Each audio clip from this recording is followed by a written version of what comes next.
എമ്മാനുവേൽ എമ്മാനുവേൽ നിന്നോട് കൂടെ വാഴുന്നു. The church of the visitation, കൂടിക്കാഴ്ചയുടെ ദേവാലയം. യോഹന്നാൻ ജനിച്ചെടുത്തു നിന്ന് നേരെ താഴോട്ട് ഇറങ്ങിയാൽ പരിശുദ്ധ അമ്മയുടെ കിണർ. അവിടെ നിന്ന് വലത്തോട്ട് മുകളിലോട്ട് കയറിയാൽ 1933 തുടങ്ങി 55 വെഞ്ചരിച്ച അന്റോണിയോ ബെർലുച്ചി തീർത്ത വലിയ വിസ്മയം. 2 നിലകളുള്ള കൂടിക്കാഴ്ചയുടെ പള്ളി. കയറി ചെല്ലുന്നിടത്ത് തന്നെ പരിശുദ്ധ അമ്മയും എലിസബത്തും തമ്മിൽ കണ്ടുമുട്ടുന്ന പിച്ചള ശില്പം. ചുമരുകളിൽ മാതാവിന്റെ സ്തോത്രഗീതത്തെ വിവിധ ഭാഷകളിൽ ചിത്രീകരിച്ചിരിക്കുന്നു. 50ഓളം ഫലകങ്ങൾ, അതിൽ ഒരു ഫലകം മലയാളത്തിൽ. അടിപ്പള്ളി ചിത്രീകരിച്ചിരിക്കുന്നത് പണ്ട് ഈ മലഞ്ചെരുവിലുണ്ടായിരുന്ന വെള്ളച്ചാട്ടവും ആ ജലശേഖരണിയും അവിടുത്തെ ഗുഹയുമൊക്കെ ഒന്നിച്ചു ചേർത്ത് 5-ാം നൂറ്റാണ്ടിൽ തീർത്ത ദൈവാലയത്തിന്റെ മുകളിലാണ്. ഇവിടെ പിന്നീട് ഒരു മുസ്ലിം കുടുംബമാണ് താമസിച്ചിരുന്നത്. അവർ ഒഴിഞ്ഞു പോയതിനു ശേഷം നവീകരിച്ച് ആ കിണറും ഗുഹയും അതുപോലെ നിലനിർത്തിയിരിക്കുന്നു.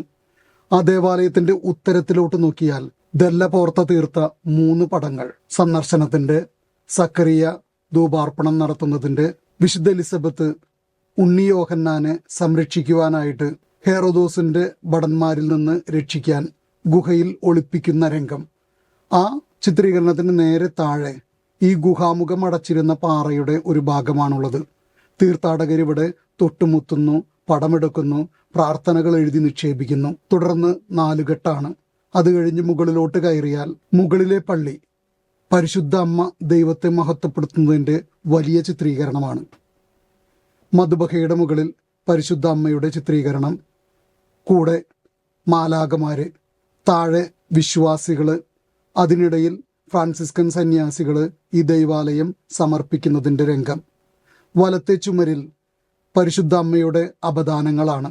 ദൈവമാതാവ്, എഫേസുസ് സൂനകുദോസിന്റെ രംഗം, പാപികളുടെ സങ്കേതമായ മാതാവ്, അനുഗ്രഹദായിനിയായ മാതാവ്, കാനായിലെ കല്യാണ വിരുന്നിന്റെ രംഗം, ക്രിസ്ത്യാനികളുടെ സഹായമായ മാതാവ്, ലെപ്പാന്തോ യുദ്ധം ജയിക്കുന്ന രംഗം, അമലോത്ഭവ മാതാവ്, വാഴ്ത്തപ്പെട്ട ഡോൺ സ്കോട്ടസ് ചർച്ച ചെയ്യുന്ന രംഗം. ഏറ്റവും പിന്നിൽ സ്വർഗാരോപിതയായിട്ടുള്ള മാതാവിന്റെ അതിമനോഹരമായിട്ടുള്ള ഒരു ചിത്രവും കണ്ട് പുറത്തോട്ടിറങ്ങുമ്പോൾ നമ്മുടെ മനസ്സിൽ കടന്നുവരുന്ന ചിന്ത, ദൈവത്തെ സ്നേഹിക്കുന്നവർക്ക്, അവിടുത്തെ പദ്ധതി അനുസരിച്ച് വിളിക്കപ്പെട്ടവർക്ക് അവിടുന്ന് സർവ്വതും നന്മയ്ക്കായി പരിണമിപ്പിക്കും. തിരുവചനം ഹൃദയത്തിലേറ്റി സ്തോത്രഗീതം ആലപിച്ചവളാണ് പരിശുദ്ധ അമ്മ. നമ്മുടെ ജീവിതാനുഭവങ്ങളിലും എല്ലാം നന്മയ്ക്കായി പരിണമിപ്പിക്കുന്ന ദൈവത്തിൽ ആശ്രയിച്ചുകൊണ്ട് സ്തോത്രഗീതം ആലപിച്ച് ക്രിസ്തു അനുഭവത്തിലേക്ക് കടന്നു വരാം. ഈശോ മിശിഹായ്ക്ക് സ്തുതിയായിരിക്കട്ടെ. ദൈവം നിന്നിൽ വാഴും.